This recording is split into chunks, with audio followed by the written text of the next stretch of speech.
नमस्कार। स्टेनो संगीत में आपका स्वागत है। आपकी डिक्टेशन शुरू होगी 3 सेकंड बाद। 3, 2, 1 एंड स्टार्ट।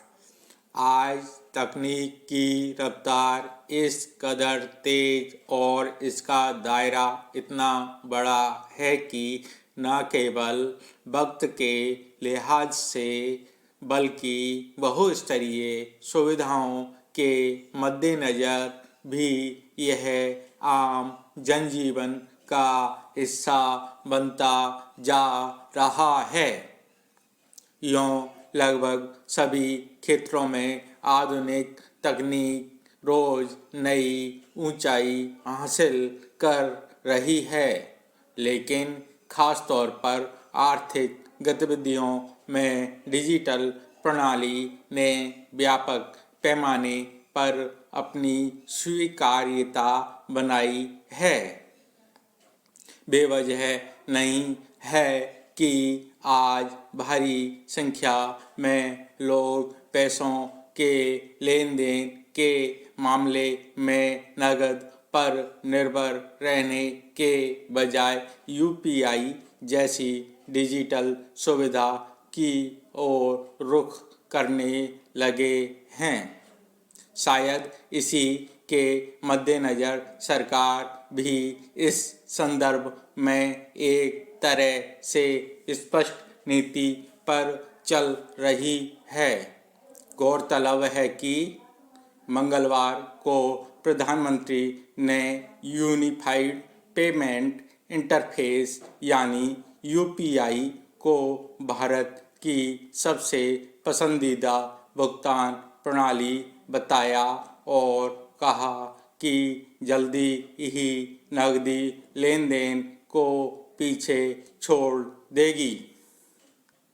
दरअसल भारत की यूपीआई और सिंगापुर की पे नाउ प्रणाली के बीच संपर्क सुविधा की शुरुआत की गई है, जो दोनों देशों की त्वरित भुगतान प्रणाली को मोबाइल ऐप के माध्यम से सुविधाजनक, सुरक्षित और तेज गति से और सीमा पार धन हस्तांतरण में सक्षम बनाएगी।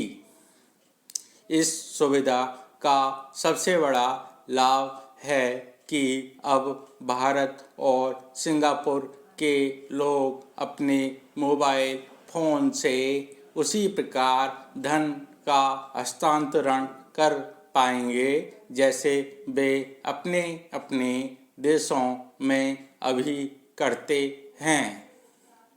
आधुनिकी तकनीकी और इंटरनेट की दुनिया में व्यापक उपलब्धियों के दौर में यह स्वाभाविक ही है कि इसका उन क्षेत्रों में भी बेहतर सदुपयोग हो जो किसी व्यवस्था को सुचारू बनाए रखने के लिहाज से अहम माने जाते हैं। किसी भी देश में आर्थिक गतिविधियों में आम लोगों की भागीदारी मुख्य रूप से अपनी ज़रूरतों के संदर्भ में लेन देन के रूप में होती है। अब तक यह व्यवस्था नकद भुगतान के रूप में कायम रही और लोग इसी के अभ्यस्त रहे हैं, लेकिन पिछले कुछ सालों में जब से इस क्षेत्र में डिजिटल माध्यम का विस्तार हुआ है, उसके बाद धीरे धीरे सही लेकिन बड़ी तादाद में लोग खरीद बिक्री या फिर अन्य ज़रूरतों के मामले में पैसे के लेन देन के लिए ऑनलाइन माध्यमों या मुख्य रूप से यूपीआई का उपयोग करने लगे हैं। हाल ही में आए एक आंकड़े के मुताबिक इस वित्त वर्ष में पंजीकृत यूपीआई लेन देन में बिलियन का रहा, जो पिछले 3 सालों में 8 गुना और पिछले 4 सालों में 50 गुना बढ़ोतरी को दर्शाता है। जाहिर है, वक्त के साथ बदलते दौर और आधुनिक तकनीकी से लैस होती व्यवस्था में लोगों की भागीदारी बढ़ रही है। इसे सकारात्मक बदलाव कहा जा सकता है, लेकिन हकीकत यह भी है कि डिजिटलीकरण के समांतर साइबर अपराधों का जोखिम भी बढ़ा है। आए दिन ऐसे मामले सामने आते रहते हैं जिनमें पैसों के भुगतान या लेन देन में कोई गड़बड़ी हो जाती है। अगर किसी व्यक्ति से खुद कोई चूक हो जाती है तो यह किसी तकनीक के उपयोग में उसके प्रशिक्षण में कमी का मामला हो सकता है, लेकिन सच यह भी है कि बहुत सारे लोग संगठित साइबर अपराधों का शिकार हो रहे हैं। इसमें लोगों की लापरवाही, असावधानी, कम जानकारी या फिर मोबाइल आदि संबंधित तकनीक और इंटरनेट के असुरक्षित होने जैसी वजहें हो सकती हैं।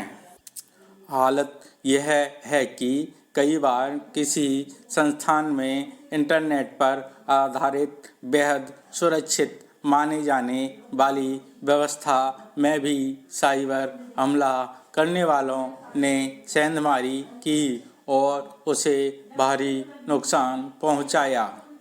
ऐसी स्थिति में नकदी के लेन देन की बढ़ती रफ्तार डिजिटल दुनिया के विस्तार का सूचक है, लेकिन इसे साइबर अपराधियों से पूरी तरह सुरक्षित बनाने के लिए भी चाक-चौबंद व्यवस्था की जानी चाहिए। धन्यवाद।